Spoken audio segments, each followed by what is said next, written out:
তার মানে পাকিস্তান আমলে সম্ভব কেমনি পাকিস্তান আমলে এটা শুরু করছে, অবাক করা ব্যাপার।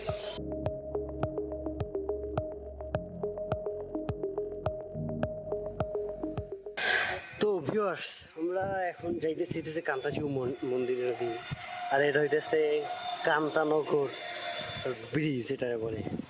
একটা জিনিস অবাক লাগছে, উত্তরবঙ্গে পানি এত কম কেন দেখেন আপনি।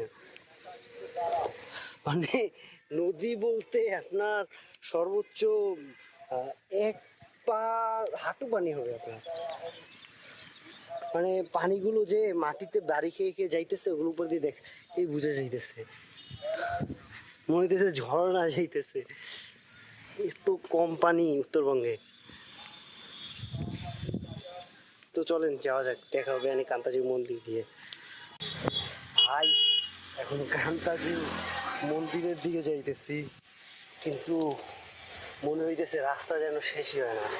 যদিও অটোতে যাওয়া যায়, বাট ম্যাপে দেখলাম 1.2 কিলোমিটার, মানে একটুখানি। তো ভাবলাম হাইটাই যাই, একটুখানি তোরা জায়গা। আমার আছে কি বন্ধ? এটা কয়টা বন্ধ খোলা থাকবে? ও এক মন্দির দিয়ে খেয়ে আগে।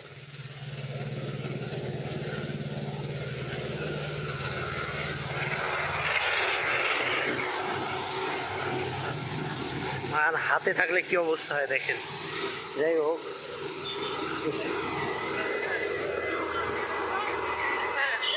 কি কান্তানগর প্রত্নতাত্ত্বিক জায়গা।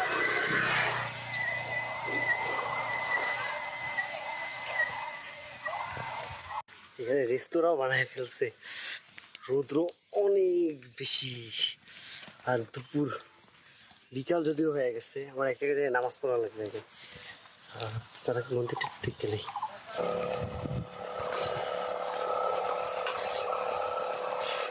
সকল প্রকার যানবাহন প্রবেশ নিষেধ। সংরক্ষিত পুরাকীর্তি কান্তাজিউ মন্দির। নামাজ পড়তে যেতে হবে, এরপর মসজিদে আজান হইতেছে। চলেন।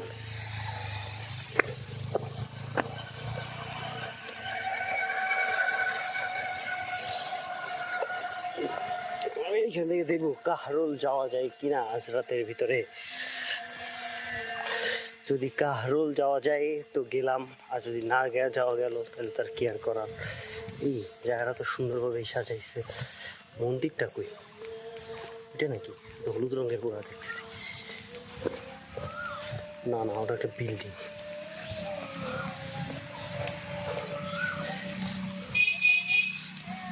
এখানে আমবাগান, লিচু ছিললে 500 টাকা জরিমানা। তো এটা 500 টাকা দিয়ে কিনে খাইতে পারবে। ওই আর লিচু তো আছে, হে মাশাআল্লাহ। তো দেখে তো মানুষের লোভ পাবেই, কিন্তু আমি তো চিনতেছি না।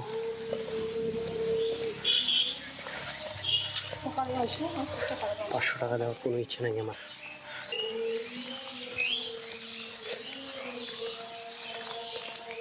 এদিকে নাকি হাঁটতেই আছে, খুঁজে তো পাওয়া যাইতেছে না।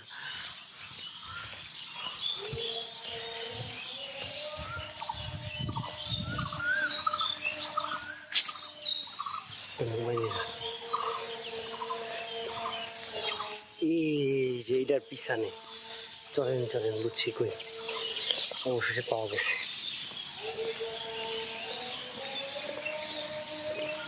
কিছু শর্টকাট নেওয়া হবে, তারপর নামাজ পড়তে যাওয়া হবে। Turn right to stay on Kantajew Temple.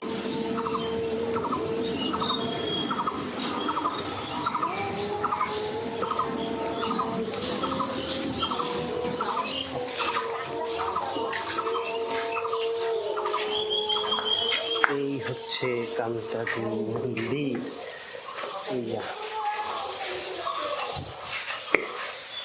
Maybe কোনো অনুষ্ঠান কান্তাজির মন্দিরে। কান্তাজির মন্দির সম্পর্কে আমি কিছু বলি। কান্তাজিউ মন্দির এটা জমিদার রাজা প্রাণনাথ এবং তার পুত্র রামনাথ 1704 থেকে 1752 খ্রিস্টাব্দে এর ভিতরে এটা তৈরি করেন। আর এটা আর একটা নাম হইতেছে নবরত্ন মন্দির। নবরত্ন মন্দির আমি এই জিনিসটা আসলে কিছু জানি, এটা একটা নবরত্ন মন্দির, এখানে লেখা আছে। মন্দিরের ছাদ ও দ্বিতলে ছাদের চার কোণে চারটি করে মোট 8টি চূড়া এবং রত্ন রয়েছে এবং পিরামিডের ছাদের মধ্যস্থলে বৃহদাকার চূড়ার ধ্বংসাবশেষ। 1960 সালে কান্তাজু মন্দির সরকার কর্তৃক সংরক্ষিত প্রাচীন কীর্তি হিসেবে ঘোষণার পর থেকে প্রত্নতত্ত্ব বিভাগ এর আবশ্যকীয় সংস্কার ও সংরক্ষণ কাজে সম্পাদন করছে।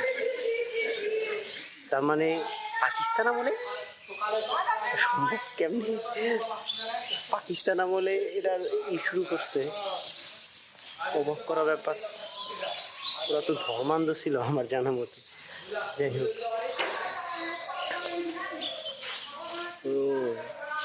এখানে একটা বিষয় দেখা যাইতেছে, মন্দিরটা এভাবে বানাইতে চাইছিল কিন্তু হয় নাই, কপালে দুর্ভাগ্যবশত। 1 2 3 ওই উপরে মাথা একটা 4। চলেন এখন এটার কিছু শর্ট নেওয়া যাক।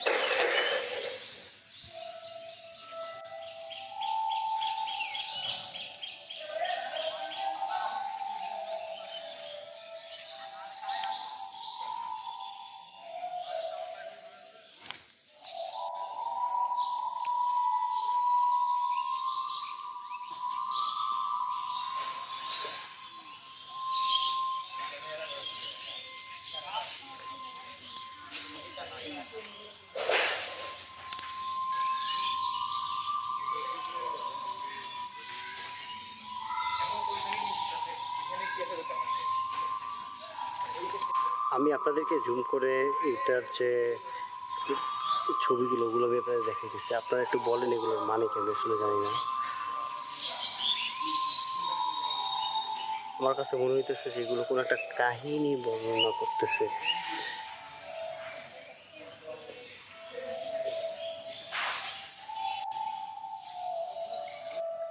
তো আজকের ভিডিওটা এই পর্যন্তই, দেখা হবে আর একটা ভিডিওতে। সেই পর্যন্ত ভালো থাকবেন, সুস্থ থাকবেন আর আমার জন্য দোয়া করবেন। ফি আমানিল্লাহ।